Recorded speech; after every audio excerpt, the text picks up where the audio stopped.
მოგმართავთ თხოვნით, როგორც აღმასრულებელი ხელისუფლების მეთაურს პირად კონტროლზე აიყვანოთ ამ საქმის გამოძიება და მოგცეთ იმედი, რომ დამნაშავეები დაისჯებიან.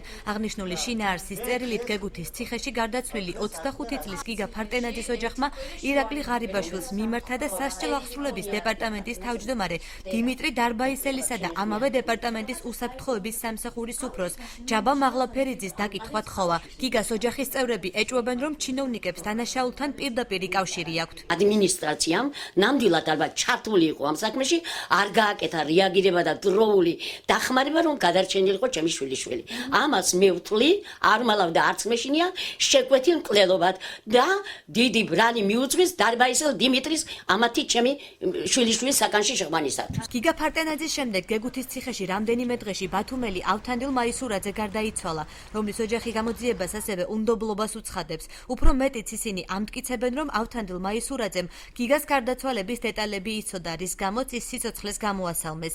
ინგა მაისურაძე ამბობს, რომ გეგუთის ციხეში კიდევ ერთი ადგილობრივი პატიმარია, რომელიც აღნიშნულ საკითხზე ინფორმირებულია და მის სიცოცხლესაც შესაძლოა საფრთხე დაემუქროს. ჩემი შვილი წააწყდა უსამართლობას.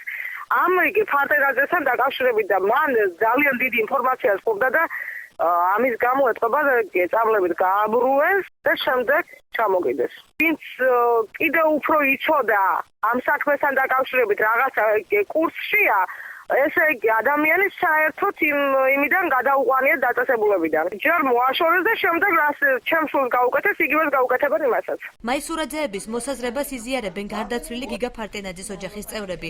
ისინი ამტკიცებენ, რომ სასჯელ აღსრულების დეპარტამენტის წარმომადგენლებმა მათ ფინანსური დახმარება შესთავაზეს და სანაცვლოდ გაჩუმება მოსთხოვეს. იყვნენ აქ ჩამოსული, მათგან ჰქონდა შემოთავაზება, მათთვის ქვია ამას ჰუმანიტარო დახმარება, თორემ რეალურად რაც ქვია ამ ყველაფერს საზოგადოებამ ძალიან კარგად იცის, შემოგთავაზეს თანხა, რაზეც ჩვენ უარი განვაცხადეთ, მათ ჩარიეს ჩემი ახლობლები, მეზობლები თუ ვინცაც იცნობდნენ ბათუმში, რომ რეალურად მე გავჩერებულიყავი და რომ მქონდა რაღაც საშიშროების საკითხთან პრობლემები. საქართველოს სასჯელ აღსრულების დეპარტამენტსა და საქართველოს მთავარ პროკურატურაში საკითხზე კომენტარს არ აკეთებენ.